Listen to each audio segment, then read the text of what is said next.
UFC. Talk to us about the emotion of picking up that first W. Oh, it was pretty awesome. I had a whole bunch of time from the octagon to here to think about it, and I still can't articulate it. I think to its fullest passion, to my full passion. It was something that I've been dreaming about for a long time. Even before I had this opponent, I just kind of win, traveling across the world, and having a win like that, having my friends support me on the way there. It's like a movie, you know. You can't ask for a better movie. This is like a Bloodsport or something. It's amazing. And fighting Carlo Pedersoli, he's thrown a lot of kicks in his career. He uses kicks an awful lot, and it was one of those kicks that you timed absolutely perfectly to score the TKO finish. Yeah. Is that something that you prepared for going into this one to actually counter those kicks? Yes, 100%. Like, well, it was funny because once I saw him fight and I saw him throw a kick, I was like, oh, okay, this is an opportunity here. And I actually had another counter available that I did in the fight, but it hit him, but it didn't put him down. So when that happened, I was like, wow, like he has a better chin than I thought. I'm gonna have to like really go in.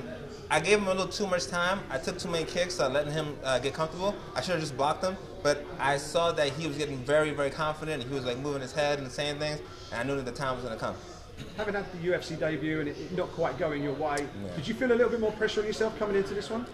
Actually, I just felt very upset. Like I was pretty angry after the last fight. Like, after the last fight, from the moment I got out the octagon, I wanted to fight again.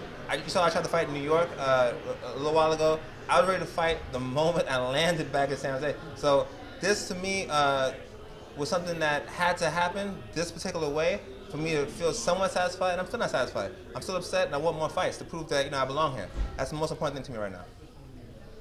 Fighting so far away out of your homeland, was it a pro or con of your today's performance? Well, that's a good question.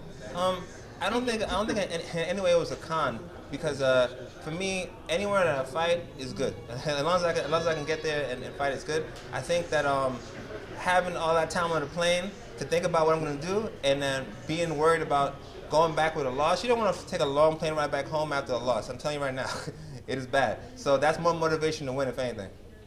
And in terms of the finish, it's as late as you get in a round, 4:59. In terms of the finish itself, did you think that fight should be stopped at that point, or do you think that maybe you'd have been heading into the second round?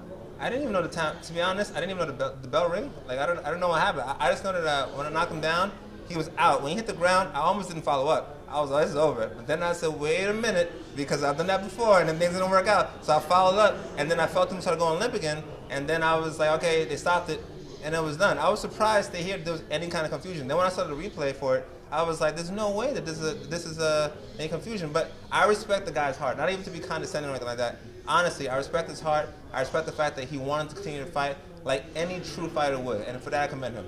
So what's next for you, ideally? When do you want to get back in there, and how many more times should we expect to see you in 2019? How many more times? As much as humanly possible. Like, I like to fight. Like, it sounds kind of crass to say I like to fight, but I do. I enjoy this. I'm a martial artist. I've been martial arts my entire life. It's something that I think about all the time. I'm always trying to make it better, and the only way I can get better is by facing the best guys in the world and being forced to improve. If I just sit around thinking I'm good, it means nothing unless I can prove it here in Octagon. Brilliant. Okay. Thanks very much. Thank you so much. Great stuff. Congratulations. Thank you.